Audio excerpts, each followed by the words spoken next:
ano natin status dyan sa mga welder at saka sa ano, yung ginagawa nila dyan? Yes sir, good morning sir. Dito si Chief Sir.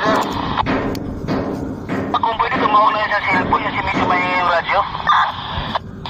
Malayo kasi kami sa mga sir, mahina yung signal din, putol-putol. Mas okay ang radyo. Mahingi dito sa radyo sa cellphone na kung kaya sa cellphone. Balik magtatawag kami kay Transpacific sir, sa cellphone. Wala nga signal din dito sir.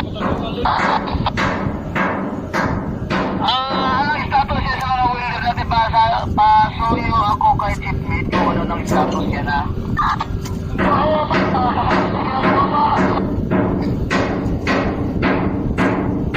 Ngayong umaga, ginagawa pa yung utang sa Tatapala.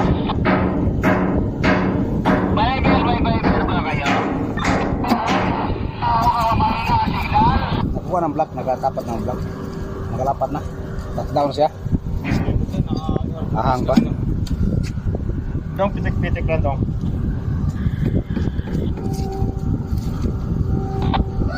Up. Hindi na umikot to, no? Tara. Yan. Minsan. Message na lang, bating sa lang. Hindi ako maintindihan eh. Hindi na makaintindihan eh. Sa message na lang. I-text mo. Ano kailangan pa? Sinatay ko yung text doon pagkatapos mo. Ganito na lang sir. Tawag ka sa 5 tapos ang 5 lang mag-release sa amin kung pwede. Pwede mo ba? Tawag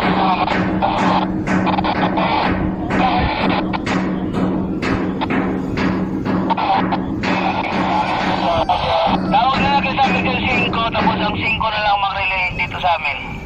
Gano'n lang po. Sir, 5 ko. Right. Dong, pitik-pitik dong. Sige dong. American 5, Siwiwan. American 5, Siwiwan. Good morning, sir. Sir, mag-isuyo ako patawag sa akin kasi malabo na tingin ako. Yung regarding doon sa trabaho ng mga welder doon, kung ano ng balita. Tanongin ko lang kung anong status ng trabaho ng tapos ito ko sa'yo ulit kung anong feedback nila. Roger. Yes, so ano niya? Saan ka standby sir? 7-1 lang?